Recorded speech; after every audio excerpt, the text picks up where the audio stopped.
খেতে তো অসাধারণ হয়েছে, এর তুলনা নাই, এত সুন্দর খেতে হয়েছে। আসসালামু আলাইকুম দর্শক বন্ধুরা, আজ নতুন এক পর্ব নিয়ে হাজির হয়েছি। এমটি হামিদা ভিলপুর চ্যানেলের পক্ষ থেকে আপনাদের স্বাগত জানাই। আপনারা ফুল ভিডিওটি দেখবেন, স্কিপ করবেন না। আশা করছি আপনাদের অনেক ভালো লাগবে।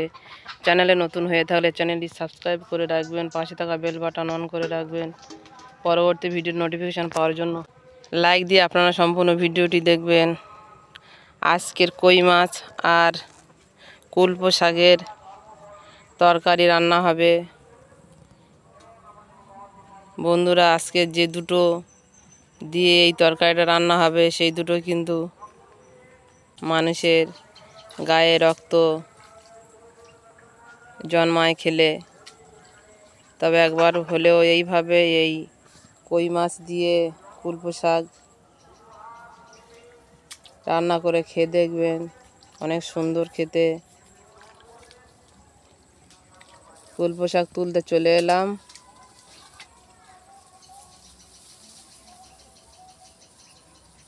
কুলপো শাক খেলে যেমন গায়ে রক্ত হয়, তেমনই কই মাছও খেলে গায়ে রক্ত হয়। তাই এই দুটো আজকে নিয়ে রান্না হবে।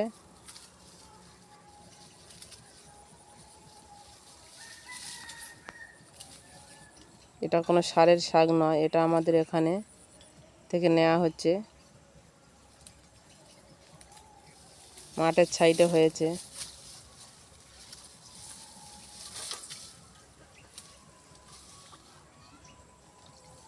কুলপো শাক একটা উপকারিতা শাক।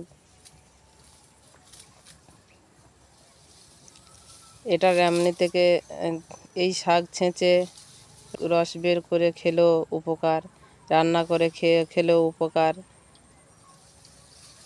বড়া বানিয়ে খেলেও উপকার হবে। এই শাকটা, এই কুলেখাড়া শাক, বা এটাকে আবার বলে কুলেখাড়া শাক।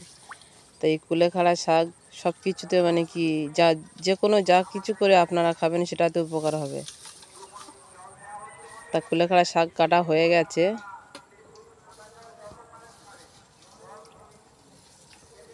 কে কুলেখাড়া শাক বলে, কুলপো শাকও বলে। শাকগুলো তোলা হয়ে গেছে, দিদির মেয়ে তুলে নিয়ে এসছে, কারণ জল আছে এপার থেকে ওপারে গিয়েও তুলে নিয়ে এসেছে। তেঁতুলো একটা পেড়ে নিয়েছে গাছ থেকে। এবারে শাকগুলো বেছে নেব। আপনারা সম্পূর্ণ ভিডিওটি দেখতে থাকুন, স্কিপ করবেন না। তেল গরম হয়ে গেছে, এবার আমি মাছগুলো দিয়ে দেবো।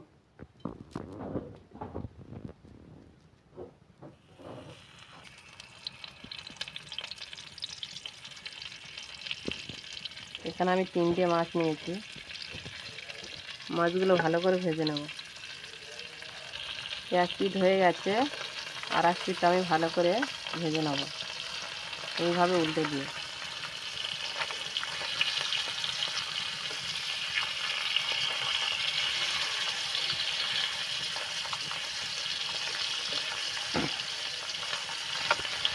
মাছগুলো ভাজা হয়ে গেছে, এবার আমি মাছগুলো তুলে নেব।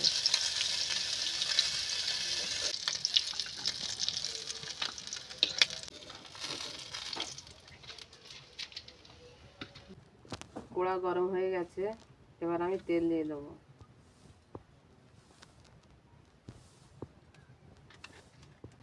তেল গরম হয়ে গেছে, এবার আমি রসুনটা দিয়ে দেবো। রসুনটা এইভাবে আমি নেড়ে চেড়ে ভালো করে লাল লাল করে ভেজে নেব।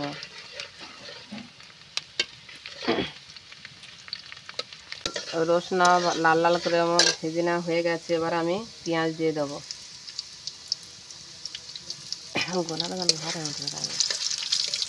পেঁয়াজটা দিয়ে এইভাবে আমি নেড়ে চেড়ে লাল লাল মতো করে নেব।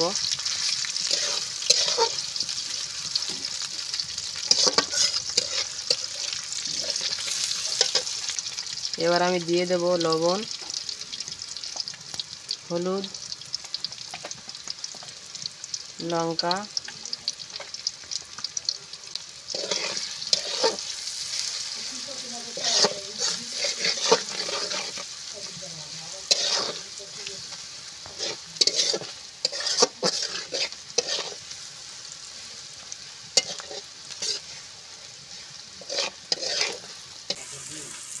পেঁয়াজ কষানো হয়ে গেছে, এবার আমি আলু দিয়ে দেবো।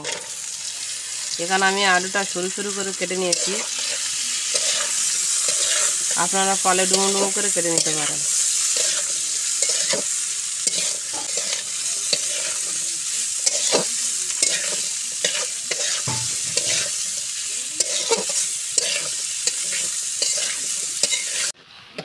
আলু কষানো হয়ে গেছে, এবার আমি কুলেখাড়া শাকটা দিয়ে দেবো। দিয়ে আমি ভালো করে এইভাবে সুন্দর মতো করে কষিয়ে নেব।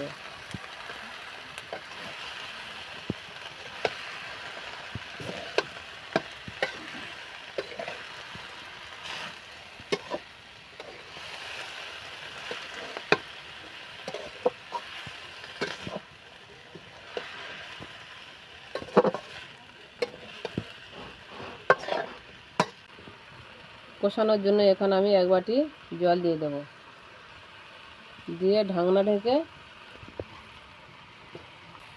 কিছুক্ষণ পরে আমি কষিয়ে নেব।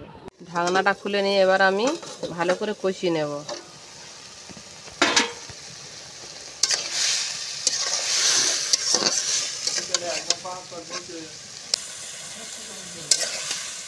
একবার হলেও বন্ধুরা এইভাবে এই কুলপো শাক বা কুলেখাড়া শাক কই মাছ দিয়ে এইভাবে একবার রান্না করে তরকারি বানিয়ে খেয়ে দেখবেন, খুব সুন্দর খেতে হবে।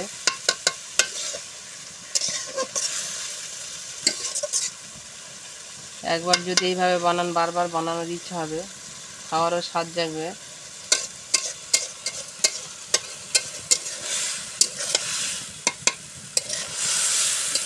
এইভাবে রান্না করলে তো ভুলে যাওয়া অসম্ভব, বারবার এইভাবে বানিয়ে খাওয়ার জন্য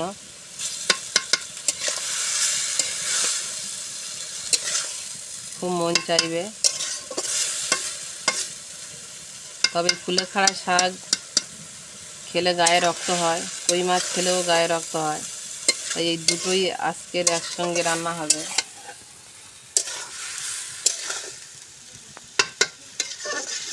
খুব সুন্দর মতো করে আমার কষানো হয়ে গেছে, এবার আমি পরিমাণ মতো জল দিয়ে দেবো।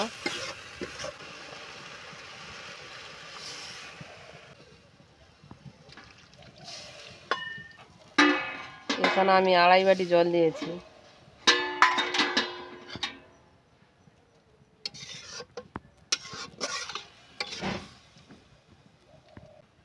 এবার আমি 10 মিনিট আমি ঢাকা দিয়ে জাল দিয়ে নেব।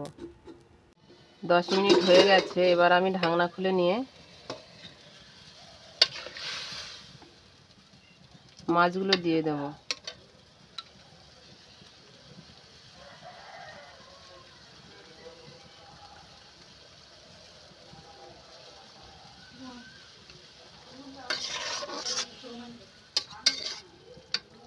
ঢাকনা ডেকে আবার আমি 10 মিনিটের মতো রান্না করে নেব।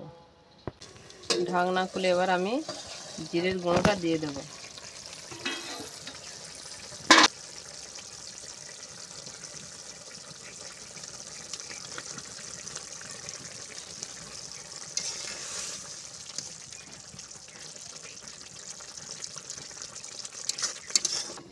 ঢাকনা খুলে এবার দেখবো কেমন হয়েছে।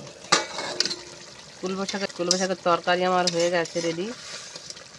দেখুন বন্ধুরা কত সুন্দর হয়েছে।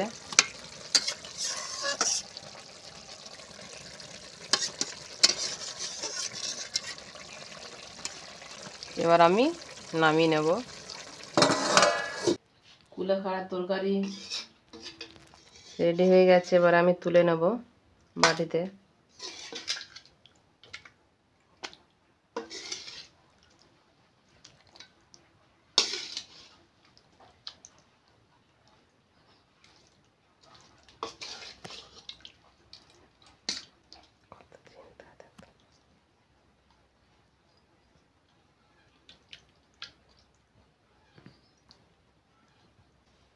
কই মাছ দিয়ে আজকের আমি কুলেখাড়ার তরকারি বানিয়েছি।